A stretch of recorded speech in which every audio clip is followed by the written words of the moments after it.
নমস্কার বন্ধুরা, সুখী গৃহকোণে আপনাদের সাদর আমন্ত্রণ। আশা করি সবাই খুব ভালো আছেন।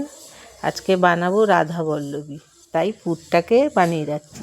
বিউলির ডালটাকে সারা রাত্রি ভিজিয়ে রেখেছিলাম, তারপরে আদা আর মৌরিটাকে একটুখানি শুকনো কড়াইতে ভেজে তারপরে পেস্ট করে পুরটাকে এবারে তেলের মধ্যে দিয়ে নাড়াচাড়া করছি। দিয়ে দিলাম বাটি ধোয়া জল, বলতে মিক্সির মধ্যে যেই আঠাটা মানে ডালটা লেগেছিলো সেটাকে দিয়ে এবার ভালো করে একটু নাড়াচাড়া করে করে পুরটাকে তৈরি করব। দেব স্বাদ মতো নুন আর মিষ্টি দিয়ে এবার আঁচটা কমিয়ে কমিয়ে পুরটাকে তৈরি করে নেব। খাবো তো সেই রাত্রিবেলা, এবেলায় পুরটা করে এগিয়ে রাখছি।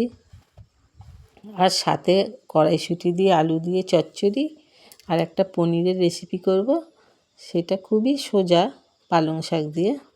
তো প্রথম করব এটা, আর একদিন আমি করে তখন আবার দেখাবো।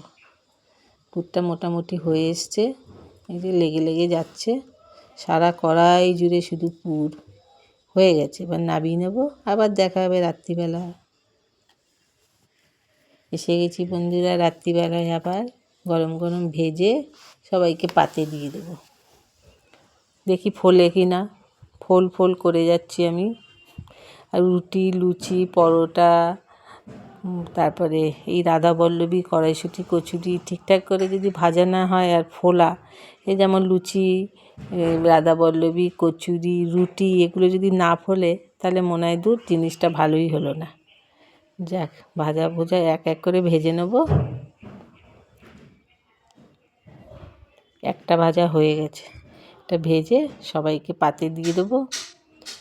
আজকের ডিনারে এটা সুন্দর খাওয়া হয়ে যাবে। শীতকাল মানেই তো এগুলো একটু খেয়ে দাও, গরমকাল হলেই তো আবার সেই হালকা ফুলকা খাওয়া।